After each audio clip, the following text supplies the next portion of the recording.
Have you ever noticed that certain people seem compelled to test you at every opportunity?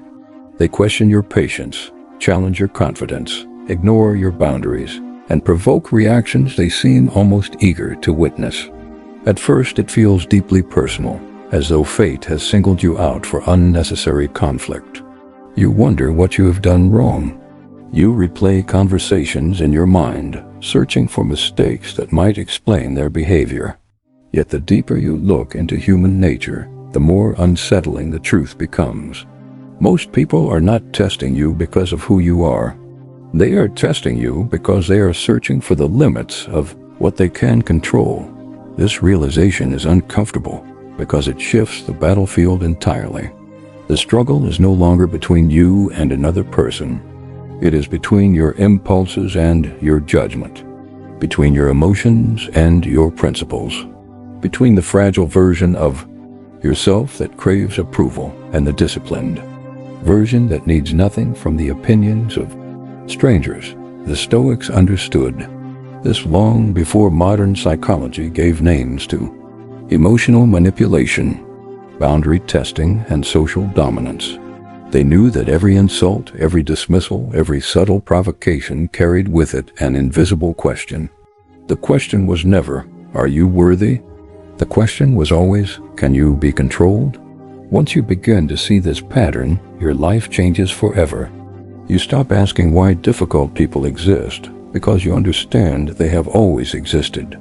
Instead, you begin asking a far more powerful question. Why do some people remain untouched by constant testing, while others become permanent targets? The answer has almost nothing to do with physical strength, social status, or intelligence. It has everything to do with emotional predictability that most people reveal themselves too quickly. They advertise every insecurity through their reactions. They announce their fears without speaking a single word. Anger exposes pride. Defensiveness reveals doubt. Desperation announces dependence.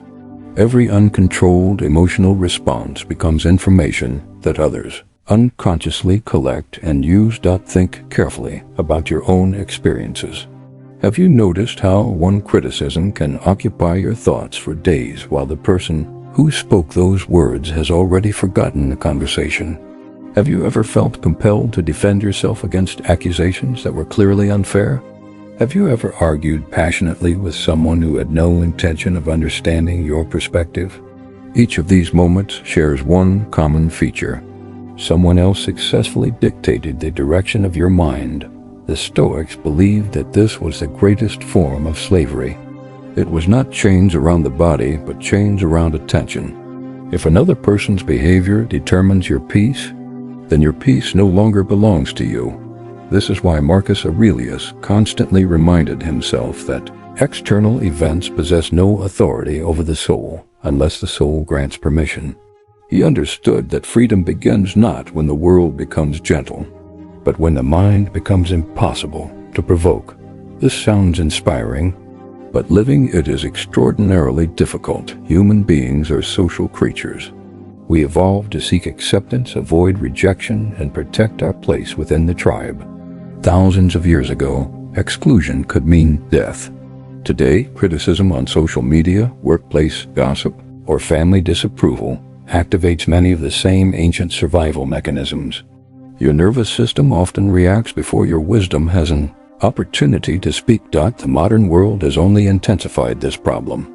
Every notification competes for your attention. Every opinion demands a response. Every controversy invites emotional participation. We have become conditioned to believe that silence is weakness and immediate reaction is strength. Stoicism teaches precisely the opposite. Silence is often the highest form of confidence because it demonstrates that your emotional state cannot be rented by anyone willing to provoke you. This does not mean becoming cold or indifferent to everyone around you. It means becoming selective about what deserves entrance into your inner world. Imagine your mind as an ancient fortress built upon a mountain. Most people leave its gates permanently open. Every passing traveler enters freely. Praise walks in.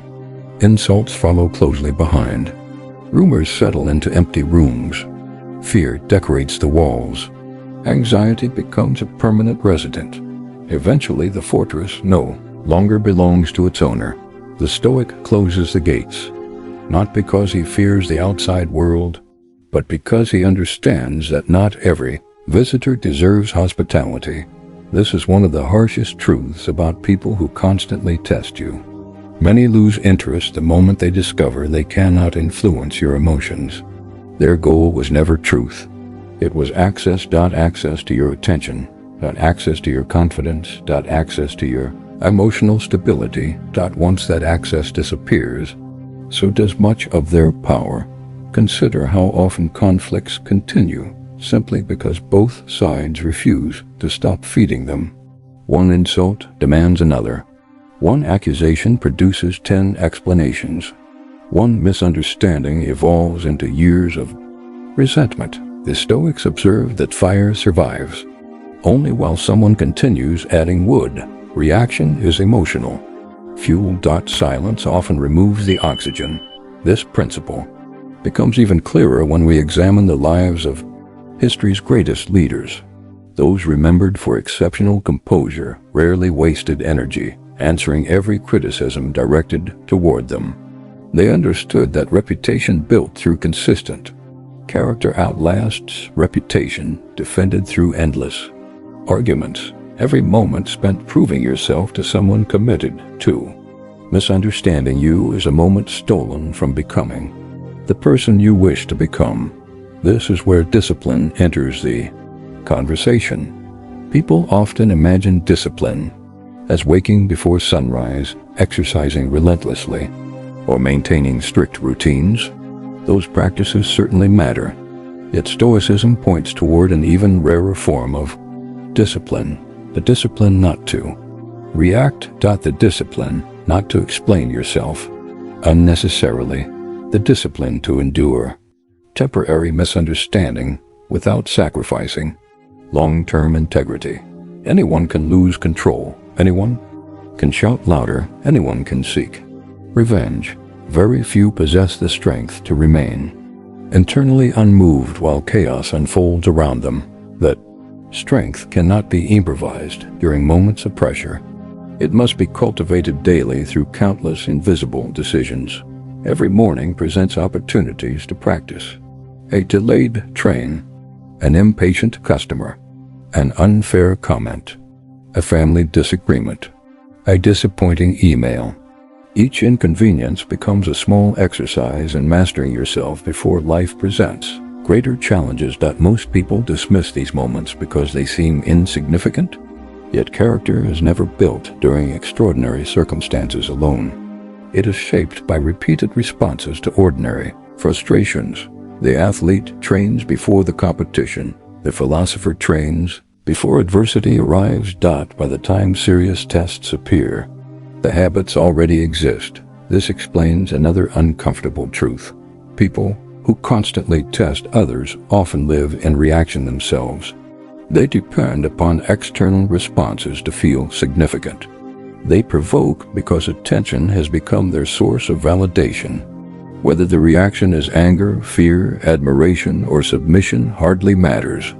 Any emotional response confirms their influence, but the person grounded in Stoic principles gradually becomes immune to this economy of emotional exchange. He no longer trades peace for temporary victories. He no longer sacrifices dignity, satisfy his ego. He no longer measures success by defeating others. Instead, every interaction becomes an opportunity to examine only one thing. Did I remain faithful to my own principles? This single question simplifies life dramatically. Suppose someone insults you publicly. The ordinary mind asks, how can I defend my reputation? The Stoic mind asks, can another person's words diminish my character without my cooperation? Suppose someone underestimates your abilities. Most people become obsessed with proving them wrong. The Stoic quietly continues the work because genuine excellence does not announce itself. Before it exists, it reveals itself through consistent action over time. This is why silence possesses extraordinary strategic value. Silence creates uncertainty. Silence denies manipulators the emotional feedback they seek. Silence preserves energy for meaningful action instead of theatrical conflict. Notice that nature itself follows this pattern. Mountains do not argue with storms. Oceans do not negotiate with the wind. Seasons arrive without asking permission. Strength rarely advertises itself because true strength has nothing to prove. Human beings often confuse visibility with influence. The loudest voice in the room frequently belongs to the least secure person. The calmest individual often possesses the greatest internal authority. This authority cannot be purchased. It cannot be inherited. It cannot be borrowed. Through association with powerful people. It emerges slowly through thousands of moments in which you choose principle over impulse. This is precisely why people may continue testing you even after you become stronger. Many expect consistency only from those who remain weak. When you suddenly establish healthy boundaries, decline unnecessary arguments, or stop chasing approval, some individuals become uncomfortable. Your transformation disrupts the version of you they learned to control. Do not mistake their discomfort for evidence that your path is wrong. Often it is evidence that your boundaries are finally working. The Stoics repeatedly warned against measuring progress through external approval, because genuine growth frequently creates temporary resistance. Imagine a prisoner walking toward the prison gates for the first time. The chains resist movement, not because freedom is impossible, because captivity has become familiar. The same pattern appears in relationships, workplaces, friendships, and even families. Whenever one person refuses to participate in old emotional games, the entire dynamic begins to change. Some people adapt. Others become increasingly aggressive. Neither response should distract you from your purpose. Your responsibility has never been to manage another person's expectations. Your responsibility is to govern yourself. This distinction separates emotional maturity from emotional dependence. As long as your happiness depends upon convincing everyone to understand you, disappointment remains inevitable. Not everyone will appreciate your silence. Not everyone will respect your discipline. Not everyone will celebrate your growth. Some will interpret your calm as arrogance. Others will mistake your patience for weakness. Still others will resent the fact that their usual methods no longer influence you. Allow them their interpretations. People often see others not as they truly are, but as reflections of their own assumptions, fears, and desires. Trying to control every perception is like trying to command the direction of the wind. The Stoic instead controls the sails. This is the essence of the dichotomy of control. External judgments remain beyond your authority. Internal character remains entirely within it. Every day offers countless opportunities to choose which side deserves your energy. Most people never recognize that this choice exists. They surrender attention automatically. They react automatically. They suffer automatically. The philosopher interrupts this cycle. He pauses. He observes. He asks whether the event itself is painful or whether his interpretation has created the suffering. Often the answer surprises him. The insult was merely sound. The criticism was merely opinion. The rejection was merely circumstance. Only after judgment attached itself did the wound become real. This understanding does not eliminate pain overnight. Stoicism never promises emotional numbness. Instead, it promises something far more valuable, the ability to experience emotion without becoming its servant. That is the hidden victory behind every test life presents. Each difficult person, unknowingly, offers you another opportunity to strengthen the one thing no one can take from you: your character. And once your character becomes stronger than your desire for approval, stronger than your fear of criticism, and stronger than your impulse to react, something remarkable begins to happen. The people who once controlled your emotions gradually lose their influence, not because they changed, but because you finally did. Asterisk, people often imagine that the highest form of strength is the ability to defeat an opponent. The Stoics saw something entirely different. They believed that the greatest victory was achieved long before any confrontation ever occurred. It happened in the quiet moments when a person learned to govern his own mind so completely that the actions of others could no longer dictate his inner state. This is why the person who constantly reacts is always easier to control than the person who calmly observes. Every reaction leaves a trail. It reveals what frightens you. It reveals what flatters you. It reveals what you desperately want to protect. A manipulative person does not need to read your thoughts. They simply watch your responses. They notice which comments make you defensive, which people make you jealous, which situations make you impatient, and which criticisms linger in your mind for days. Without realizing it, many people hand over the map to their own emotional fortress. The Stoic does something radically different. He refuses to publish the blueprint of his soul. This does not mean pretending to be emotionless. It means becoming emotionally intentional. There is a profound difference between feeling an emotion and obeying it. Anger may arise, but it does not become your commander. Fear may knock on the door, but it is not invited to sit at the table. Sadness may visit for a season, but it does not become your permanent identity. The ancient philosophers understood something that modern neuroscience continues to confirm. The first emotional impulse is often automatic. What happens afterward is where character begins. Between stimulus and response exists a narrow space. It is almost invisible, lasting only a moment, yet within that moment lies the entire possibility of freedom. Most people never enter that space. They react before they reflect. They speak before they understand. They accuse before they investigate. Then they spend years repairing damage created in a matter of seconds. The Stoic expands that space through deliberate practice. He learns to delay judgment. He learns to question his first interpretation. He learns that the loudest emotion is rarely the wisest counselor. This single habit changes every relationship. Consider how many arguments are fueled not by facts, but by assumptions. Someone fails to return a message, and you assume disrespect. A colleague receives recognition instead of you, and you assume favoritism. A friend becomes distant, and you assume betrayal.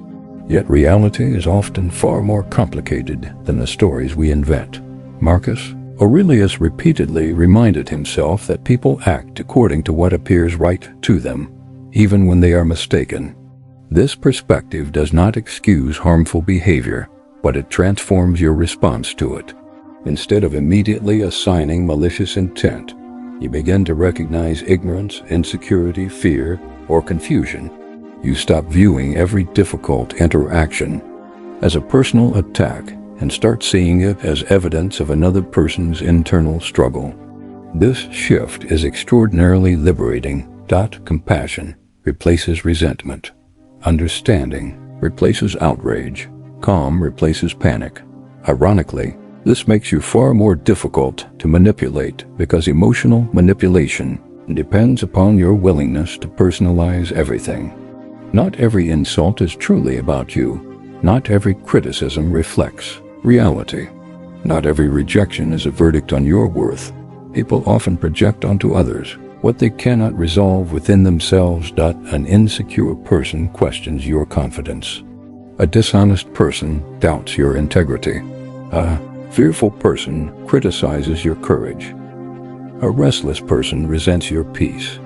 If you absorb every projection as objective truth, your identity will constantly fluctuate according to the emotional weather of everyone around you. The Stoics refused to live this way. They anchored identity in virtue rather than popularity. Imagine building your home upon sand. Every wave changes its foundation. Every storm threatens collapse. Now imagine building upon solid rock. The weather still arrives. The rain still falls. The wind still blows. But the foundation remains unmoved. Character is that foundation. Without it, praise intoxicates you and criticism destroys you. With it, both become temporary sounds passing through the air. This is why Stoicism places such enormous emphasis on daily self-examination. At the end of each day, ask yourself simple but uncomfortable questions. Did I allow another person's behavior to determine my peace? Did I compromise my principles for acceptance? Did I seek revenge when patience would have served me better? Did I waste precious hours replaying conversations that no longer exist? These questions are powerful because they redirect attention inward. Modern culture teaches us to evaluate everyone else. Stoicism teaches us to evaluate ourselves first. This habit is not self-condemnation. It is self-correction. The blacksmith does not hate the sword because it requires sharpening. The philosopher does not hate himself because he still has flaws.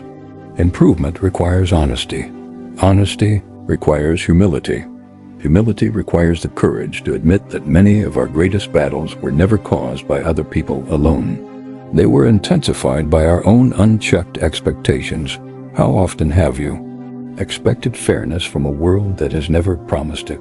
How often have you expected gratitude from people who were incapable of appreciating sacrifice? How often have you expected permanence from circumstances that were always temporary? Expectation is often the hidden architect of suffering. This is why the Stoics practiced negative visualization. They mentally prepared for delays, disappointments, misunderstandings, losses, and criticism before those experiences arrived.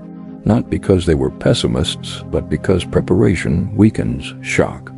When adversity finally appears, the prepared mind says, "I knew this possibility existed." The unprepared mind cries, "Why is this happening to me?" One response creates resilience, the other creates helplessness. This leads us to one of the most misunderstood Stoic principles of all, amor fati, the love of fate. Many people believe acceptance means passive surrender. The Stoics meant something entirely different.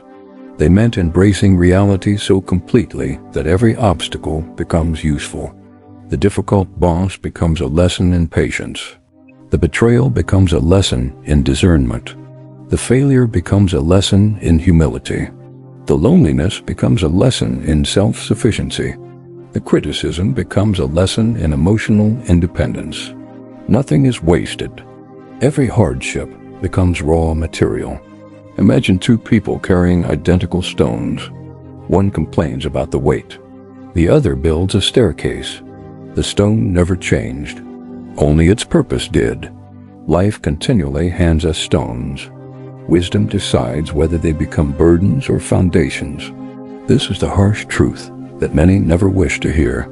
The people who test you are often contributing to your growth far more than the people who constantly praise you. Comfort rarely produces greatness. Resistance does. Steel becomes stronger through fire. Muscles develop through resistance. Character matures through adversity. The Stoics therefore refused to curse every hardship. Instead, they asked, "What strength is this experience inviting me to develop?" That question transforms everything. Suddenly, difficult people become reluctant teachers. Obstacles become assignments. Delays become opportunities for patience. Losses become reminders to cherish what remains. None of this removes pain, but it ensures pain is never meaningless. Perhaps the greatest misconception about Stoicism is that it creates detached, emotionless individuals. The opposite is true. Stoicism creates deeply compassionate people because they no longer need to defend a fragile ego. When you stop obsessing over yourself, you finally have room to understand others. You listen more carefully. You judge less quickly. You forgive more wisely. Not because people always deserve forgiveness, but because hatred always demands payment from the person carrying it. Resentment is a debt you continue paying long after the other person has forgotten the offense. The Stoic refuses lifelong payments for temporary injuries. He releases them, not to excuse injustice, but to reclaim his own peace. Remember this whenever someone attempts to provoke you. They are presenting you with an invisible choice. Will you surrender ownership of your mind? Or will you remain faithful to your principles? Every day, that decision quietly shapes your future. Years from now, your life will not primarily reflect the insults you received, the critics you encountered, or the people who underestimated you. It will reflect the habits you practiced while facing them. Calm became character. Discipline became freedom. Silence became strength. Patience became wisdom. And the countless tests that once seemed like cruel interruptions revealed themselves to be the very training that prepared you for a life of unshakable inner peace. So the next time someone tries to provoke you, diminish you, or pull you into unnecessary conflict, remember this simple Stoic truth. You are not being tested to discover your weakness. You are being given an opportunity to demonstrate your mastery, not over them, over yourself. Because in the end, the world will always contain difficult people. There will always be critics, manipulators, doubters, and those who mistake kindness for weakness. You cannot eliminate them, and you do not need to. What you can do is become the kind of person whose peace is no longer available for negotiation. The kind of person who understands that dignity does not require an audience. That integrity does not depend upon applause. That confidence does not need constant confirmation. That silence often speaks with greater authority than arguments ever could. This is the freedom the Stoics devoted their lives to pursuing. A freedom that no insult can steal, no betrayal can destroy, no failure can erase, because it was never built upon the changing opinions of the world. It was built upon the unchanging discipline of the soul. And once you possess that discipline, the people who constantly test you unknowingly reveal the greatest truth of all. They were never standing in the way of your growth. They were showing you exactly where your growth was waiting.